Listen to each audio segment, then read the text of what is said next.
Welcome to another edition of the Bones of Advertising. I'm Craig McLeod in the same room with Gabs. And we've got CARO. yeah. Oh, right. We do have some other people here with us too. Welcome back. It's great to be back up to 4. Very impressive. Nice to be back here. Thanks for having us back. Yeah, thanks for letting us back into the room. We appreciate it. Yes. Oh, we missed you. Last week's episode is actually being put up for an Emmy. I don't know if you guys were aware of that, or is it a Walkley? What's the one that you can get? I believe a Wenny. A Wenny or a Wanky or a Walkley. A Walkley. No, A Walkley. Yeah. Look, we tried and we failed, but we tried. Let's move very quickly past that. Let's get straight to the issue of the bone today, my boy, and let's start talking about something that's very serious. Let's talk about serious issues today, shall we? Yeah. We're talking about. Let's talk about serious men's issues because men are more important, and let's seamlessly segue that into a complete waste of money. Okay, so tell us what you really think straight up. Should we watch it first? Should we even talk about what it is? Yeah, let's talk about it. Let's show it first, shall we? So let's show it. We might not show it in its entirety. Perhaps CARO, editor extraordinaire, we'll show it 30. Kind of skinny we'll show version of it. The 30. There's a 30-second edit. Yeah. That'd be brilliant if you could show that. Here it is. Are you sweeping your health stuff under the rug? Whether you're carrying some extra weight, ignoring your mental health, making excuses to avoid the bedroom, or hiding your hair loss, Mosh is helping all men get out from under the rug and get on top of their health stuff. Mosh, men's health stuff made easy.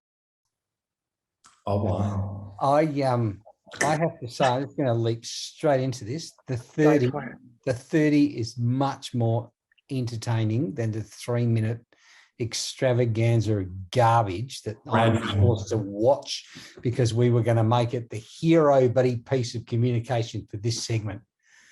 I cannot get those 3 minutes back in my life. That was a very, very bad joke stretched to infinity.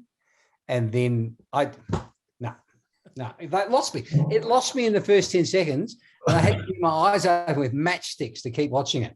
But no, please, someone else tell me what they. I agree with you, JD. I was so bored. It was so slow, so boring. But I can see, you can see what they've tried to do, and it's smart in a way, but it's not the right format for it. Like, it felt like Train Spotting. It felt like a movie. It didn't, I don't know. It was just like they've put so much thought and effort into having the guy multiple times, and how I'm just thinking in my head, oh my God, logistically filming that would have been an absolute fucking nightmare. Yep. But it just falls flat for me as well. I was like, this is boring. I am done. I am not interested. I hate their existing ads that are on TV. That's always like, don't worry, guys, the TV's not broken. I hate those. But they definitely work better than this. Yeah, I'm sorry. Hats off to them for trying something new.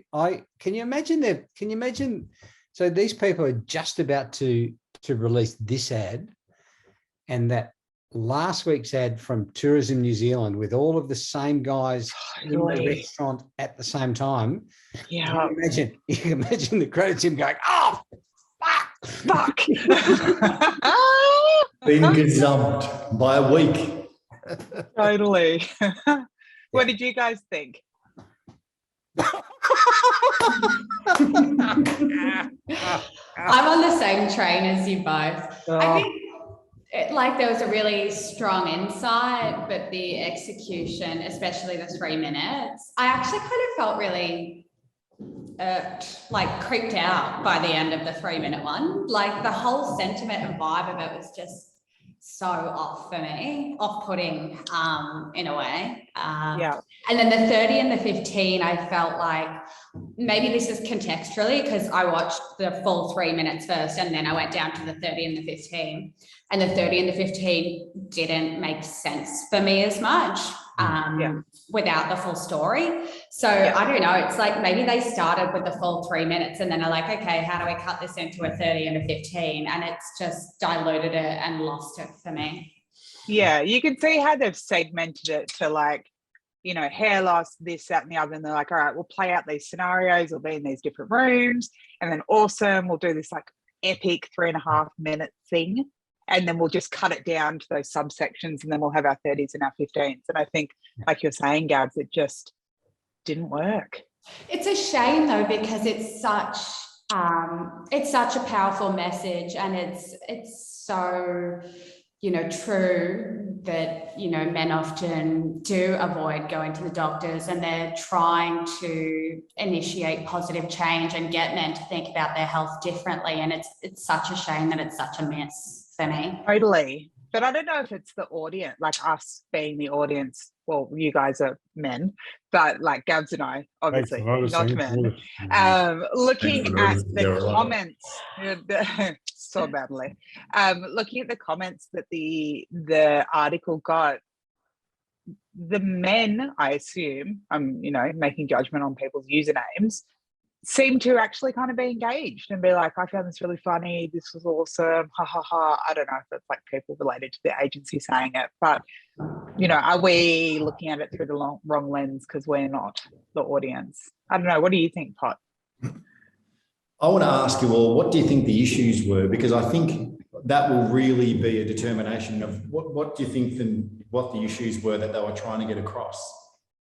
Well, it was that last... Yep, hair loss. What else? Skin treatment. Yep, when he's sanding his legs. Health. Yep. Mental health. Yeah. Yep. There was something and I'm only remembering this from the very end of the 3 minute where they superimposed the super onto the TV and it had the text like that. Mental health. Yep. Yeah. And then there was the diet one. And what was the idea behind the big guy down in the gym room? He was mental health. His mental health. Yeah, that was just weird. No.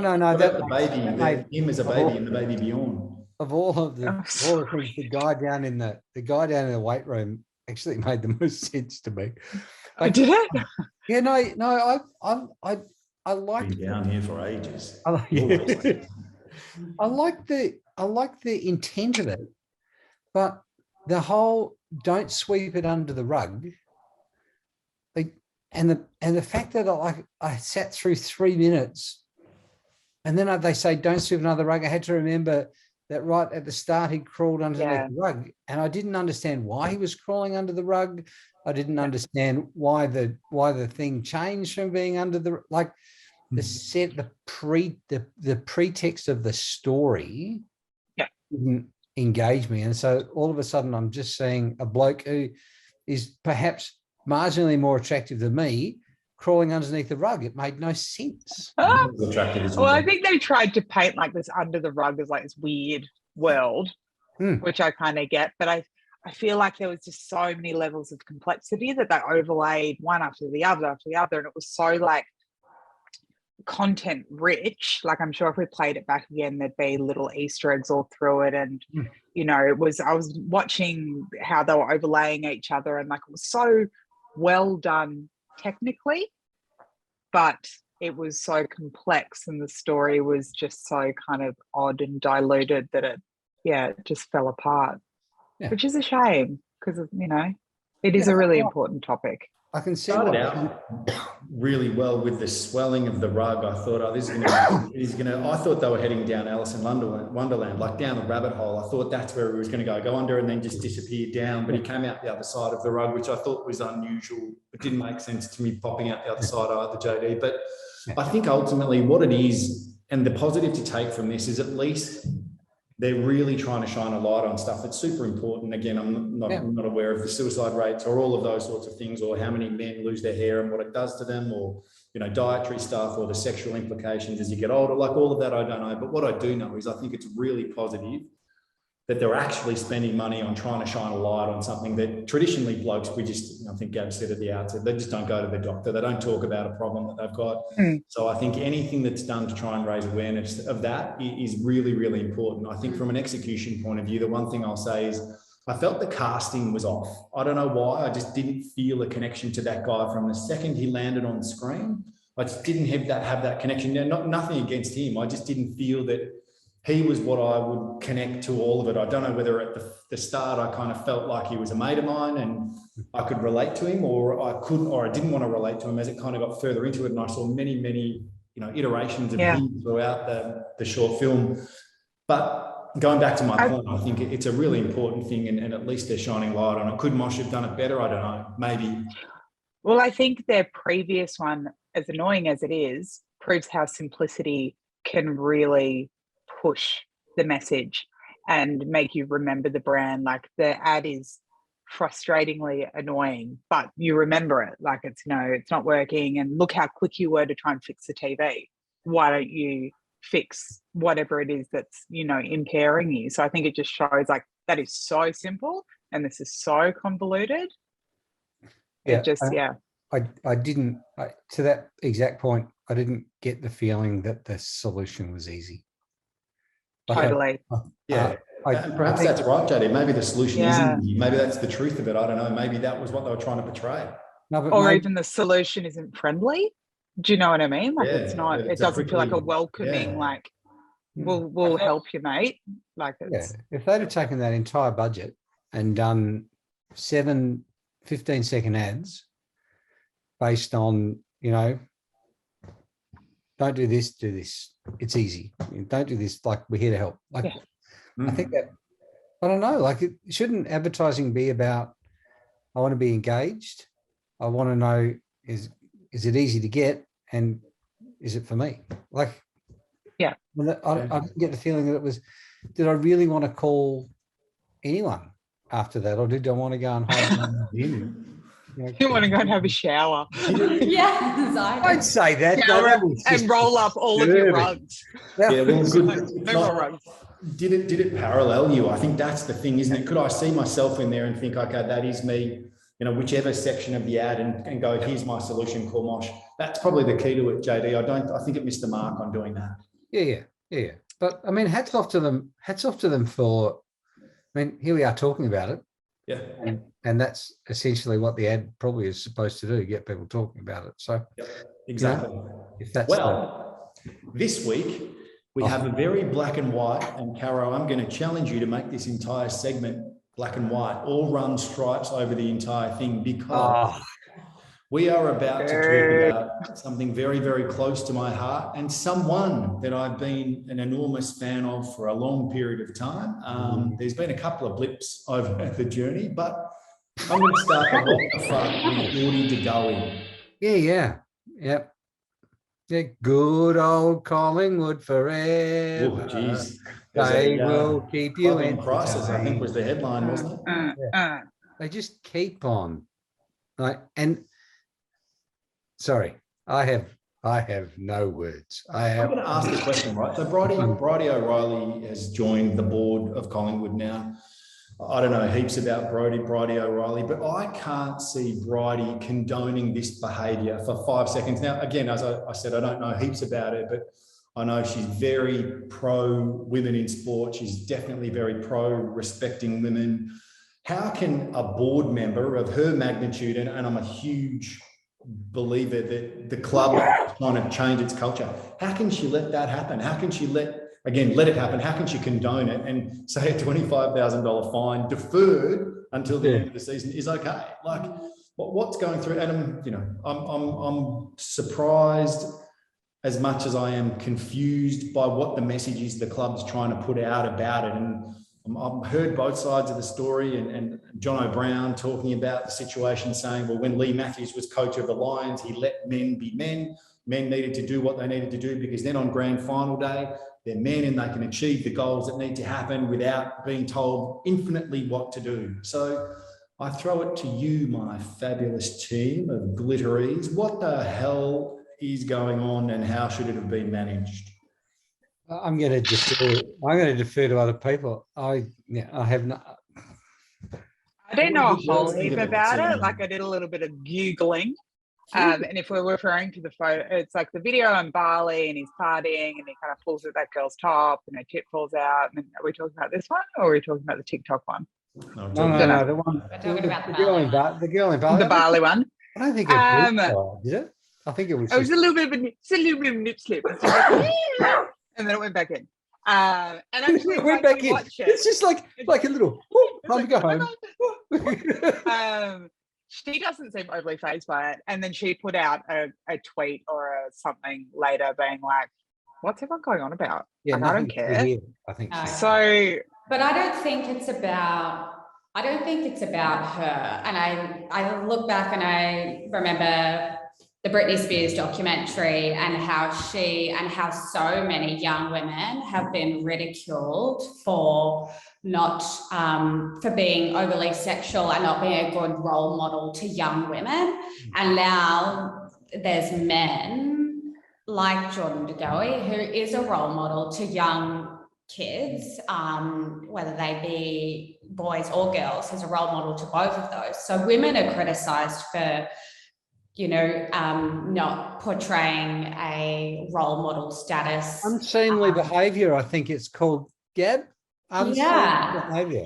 So I think it's less about whether she was bothered or whether he did something wrong, but more about he's a public figure and there are a lot of people who are watching what you're doing and you're getting paid really great money to play a game that you love. So sometimes, there are things. I think you are he's getting paid to play a game, but he's also, like, to a degree, he's a human as well. And he's not getting paid 24/7, but I think because he had such a shit rap sheet, it doesn't sit well.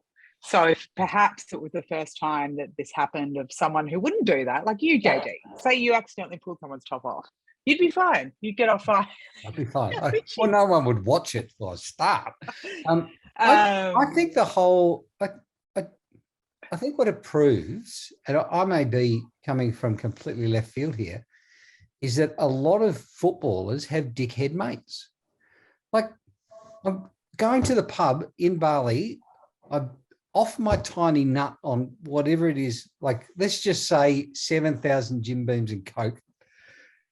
And I'm dancing and I'm, doing something vaguely inappropriate with some woman's top.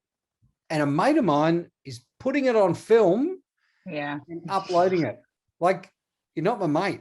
Like, if you were my mate, you wouldn't be doing that, especially with what's just gone on in New York.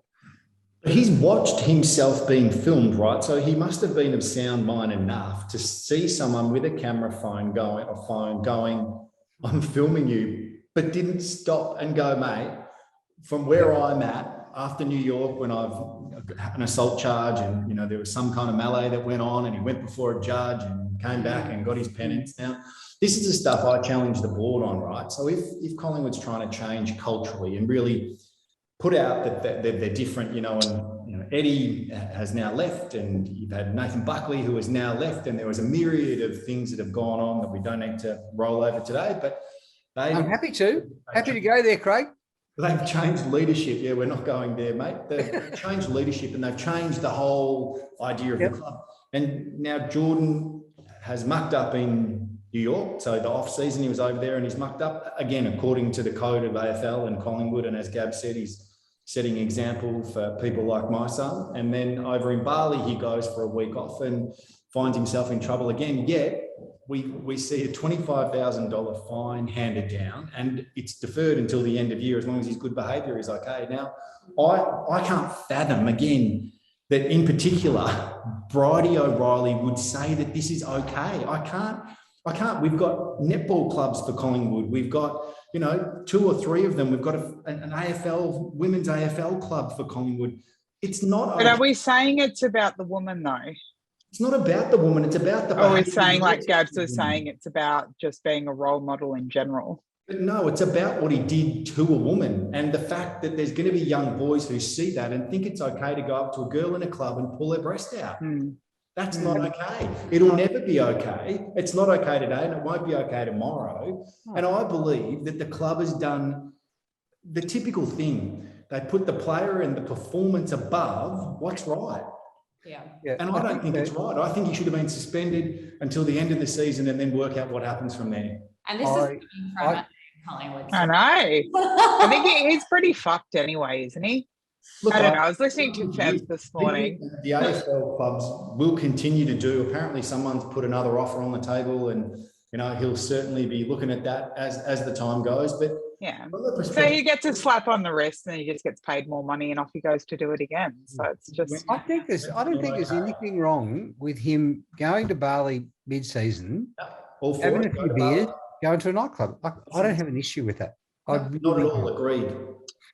But he's got an idiot friend for a start. He may have thought it's all in fun, and the situation may have been like, oh no, it's just all in fun. But he has to, to your point, he has to understand that it's not okay. No place, for fuck's sake. Like, and you've got club with a bunch of other people around and pulling a boob out is not okay. It's not even one of your own, because I've tried. It doesn't go down well. It doesn't go down well. I find it bizarre. But again, as I said, I being a Collingwood supporter and knowing why they, I think, got Bridie on the board was to really look at how they could make some significant cultural changes relative to a whole shit ton of issues that have been with the club. But to be in a situation now where the same thing happens and to have that happen, I mean, again, if it was my daughter and he did it, I would be fucking furious, to be honest. I would not be happy at all. You'd be around there with more than a question, I think. Well, again, he'd probably punch the living shit out of me, and because he's an alpha male and but that's not what it's about. It's more about me going, mate, that's just not okay. Like I couldn't cop that. But now we come to my favourite. Yes. I'm in control of harmonics today. Fabulous. Taking it in a different direction. I'm going to say a couple of words and see whether you guys can come up with the brand associated with it. I'm going to start with one that's one of my favourites. And I want to favourite. You guys are What's his favourites?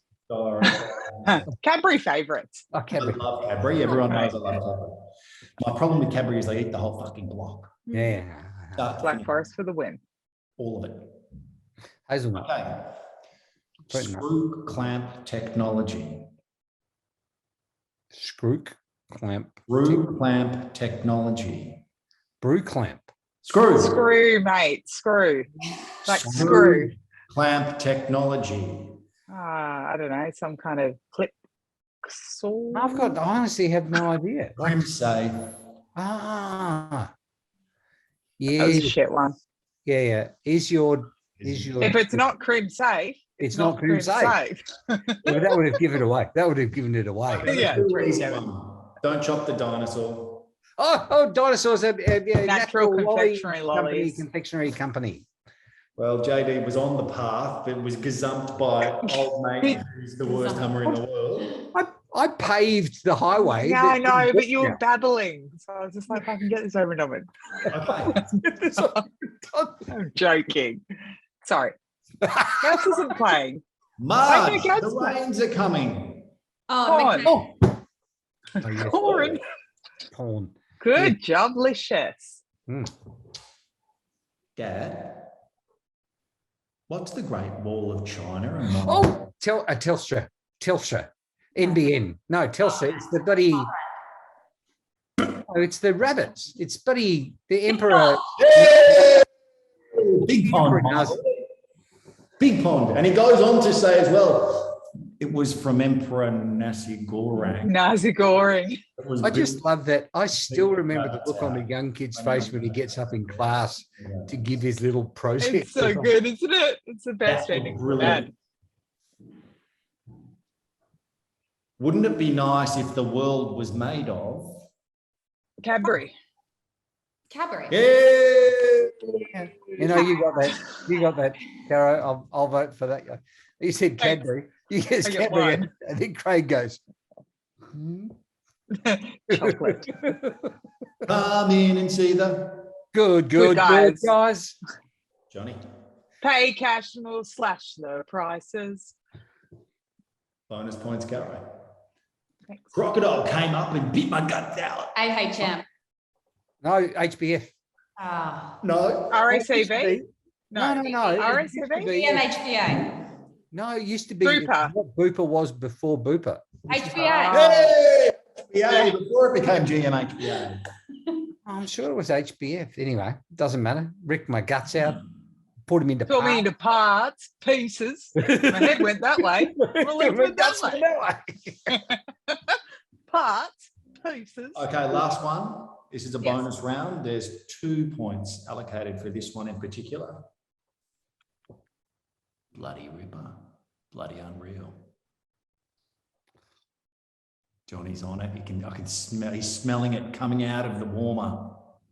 Bloody ripper. Bloody unreal. Bloody ripper. Is it pies? Is it a 4 and 20? Gabs has taken Johnny's lead. I said it! Points to Gabaloo. Boom. This is bullshit. I'm going to say that was the best harmonics ever. That's I'm good. just going to say that was. I'm going to say that mine was best. Yeah, mine was good. Mine was good. Mine was best. I liked it. I was brilliant. No, you were brilliant. Well, thanks, kids. That was a little bit of a serious bones of advertising. I've thoroughly enjoyed today, although today could be the one that's more likely to win us a Walkley than the. Can I put just a little bit of a word of thanks and a congratulations out to one of the members of the panel. Yes. Caroline, I noticed that you've moved your tub. Oh my God, JD, I was going to tell you. No shit. Do you yeah. know what? I was out there the other day and I was like, I've got to do it for JD. And I moved it. And yes, I gave you like full view. The weed's still there, but there's no tub. There's no tub. Well done. Congratulations. I love that you noticed. Oh, got a special piece in my heart, mate. Well, that's another edition of the Bones of Advertising. Don't go changing, or even don't go changing, or go changing. We'll see you next week. My automobile.